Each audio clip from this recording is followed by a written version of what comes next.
Hey there, fishing enthusiasts and legal enthusiasts alike. Today, we're diving into a fascinating topic that might just change the way you think about fishing licenses and interstate waters.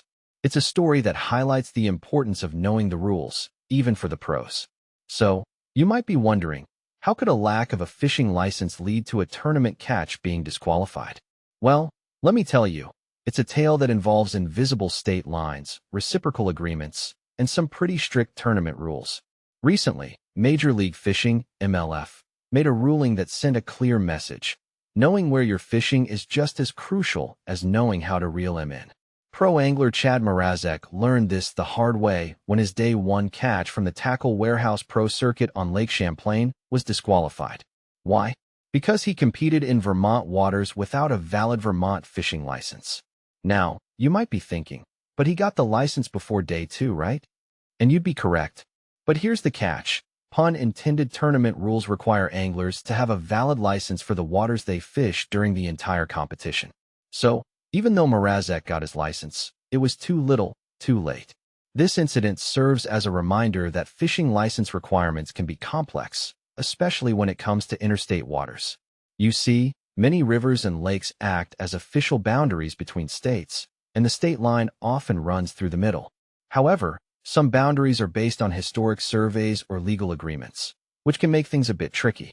Neighboring states often have reciprocal fishing agreements, allowing anglers with valid licenses from either state to fish designated sections without needing a second license.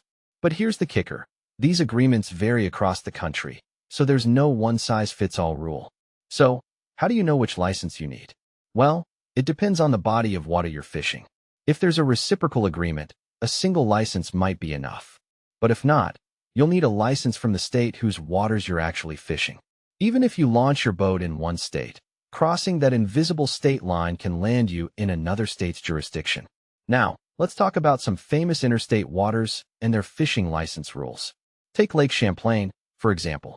While New York and Vermont have reciprocal fishing privileges for much of the lake, there are specific areas where this doesn't apply. Anglers need to know exactly where these agreements are in place and ensure they have the right licenses. Lake Texoma, on the other hand, is a great example of interstate fishing cooperation.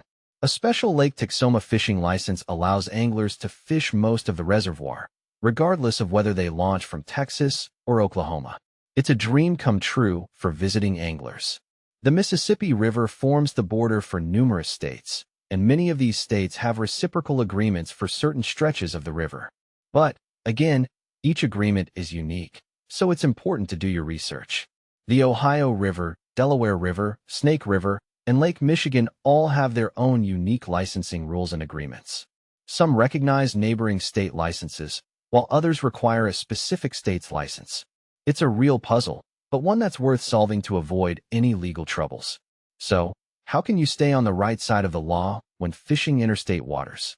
Well, before every trip, determine if your destination is a boundary water. Then, review the regulations published by each state's Fish and Wildlife Agency to check for reciprocal agreements. Pay close attention to boundary maps, as fishing a nearby creek or tributary might put you under a different set of rules.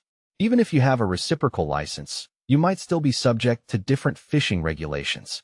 Daily bag limits, size requirements, and seasonal closures can vary from state to state. So, always review both states' regulations to stay compliant.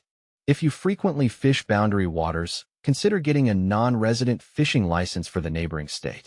It might provide some extra flexibility and peace of mind. In the end, Chad Mrazek's disqualification is a reminder that fishing license requirements are no joke, even for the pros.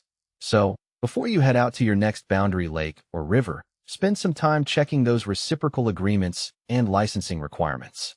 It's a small price to pay to stay legal and keep your focus on the fish. Thanks for joining me on this journey through the world of fishing licenses and interstate waters. I hope you found it as fascinating as I did. Until next time, tight lines and happy fishing.